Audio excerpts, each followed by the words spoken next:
Let's get things started with a pack of playing cards and a bit of psychological strategy. Do you play cards? Yeah. Then you'll be perfect. Stand right here. You get a nice round of applause for volunteering. Your name? Tom. Tom, this is a pack of 53 cards, but we'll take out the Joker for reasons that'll be obvious in a moment. So now it's 52 cards, and the reason is that every card has a mate now, which will be important as we go along. You say you play cards. What's your game? Poker. Poker, perfect. Then you can get things off to a fair poker start by shuffling the deck together. Go ahead. A professional. You can sort of push them together, otherwise it doesn't really count as a shuffle. Splendid. And in fact, I'm going to get you some assistant shufflers just to make things as fair as possible, all right? Sure. You. Could you take about a quarter of the deck and mix them up? And let's see, about a quarter of the deck for you, sir, if you do the same thing. Here. That's about reasonable enough. How is your shuffling technique? Pretty good. Pretty good? All right, then I'll give about a quarter of the deck to you. Go ahead. Okay. And lastly, but not leastly, shuffle them up again. So now 5 people have actually been involved in shuffling this deck. When you're satisfied they're mixed, I'll take them back. Good. Great. Oh, she wants to do a little extra. That's all right. More time. Okay. Now, here's the way it works. I've got a situation here where everything is completely mixed up by various people. I'm going to turn my back, and you will take any one of the 4, okay? From that, you will remove a card and place it into your pocket. I want you to know what it is, but you can do this one of 2 ways. You can either hold the cards face down, pluck one at random from your chosen group, and put it in your pocket. Or you can look at the cards, decide which one you like from that group, and put it in your pocket. Either way, you will have a free choice that is in your pocket. Do I make myself clear? I think so. All right, pick up any one of the groups. Mix them again if you like. Remove a card either with the cards face up or face down.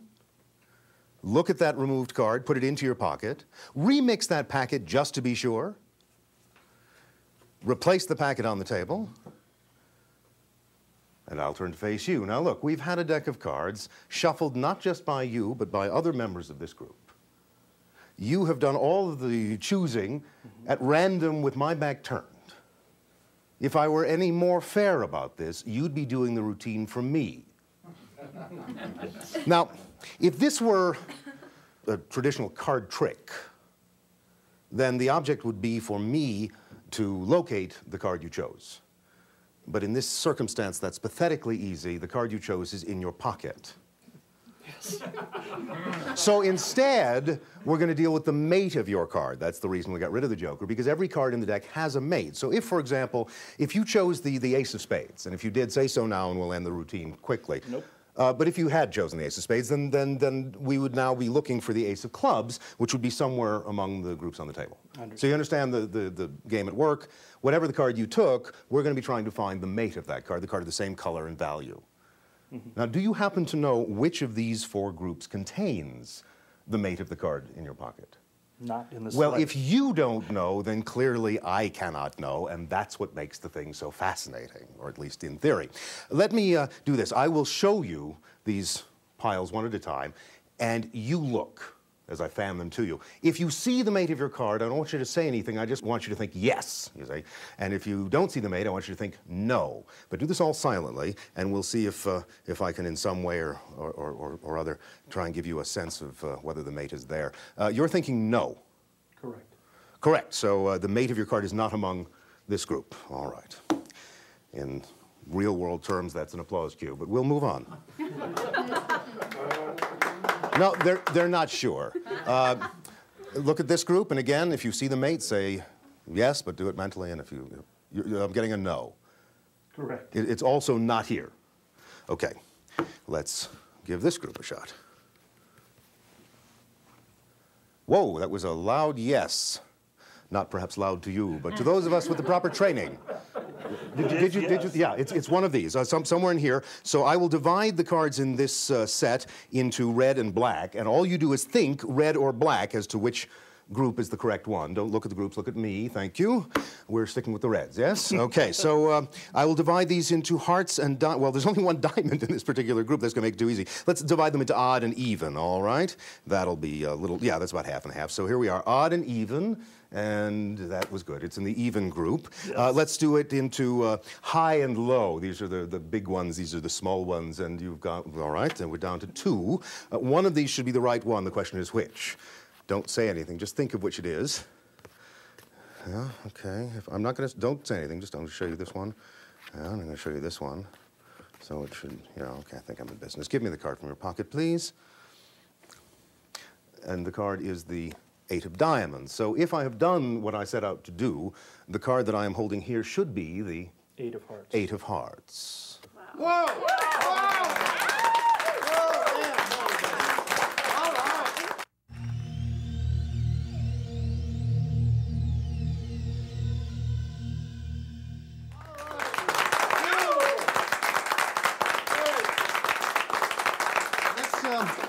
Let's get a whole bunch of people involved in something, and it's going to involve those 3 books. I'll get back to them. They're thrillers. The details of the books are not important for the time being.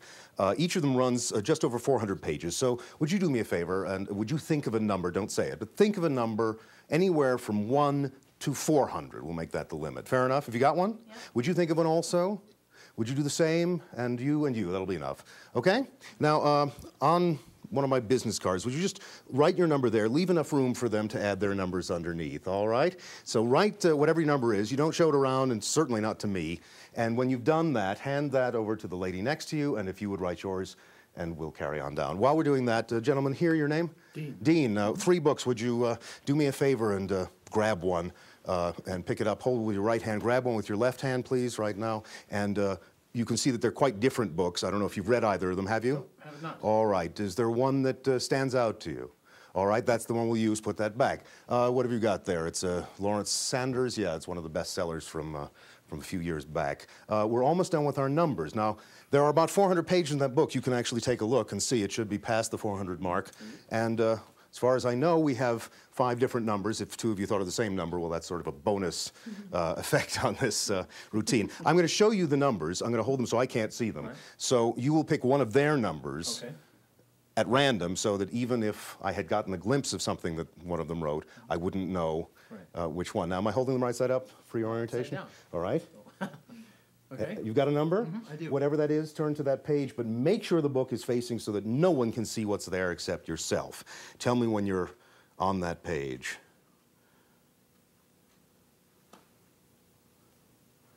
I am on that. Okay, say nothing out loud. To yourself, read the first sentence or 2, whatever the first phrase or sentence is on that page. Don't say anything out loud, but read it, and hopefully it's something that we can make some sort of imagery out of. Don't say anything out loud, just, are you set? Mm-hmm. Okay, let me see if I can get some sort of a sense about this. It's a little abstract. Would have been nicer if it was something a little more straightforward. This is a little bit roundabout, but I think I can make it make sense, at least the sense of the imagery I'm getting. Look at me. And I'm gonna start off with that. Now, don't tell me. I mean, that may be operative or not. It feels like the right thing to draw, but I think I need to add some more detail, or it doesn't make any sense at all. So, all right. There. I think that's. It's that I'm thinking about, but there's one extra element that I'm just getting here, and I hope I'm right, but I'm going to add one comment, if you will, that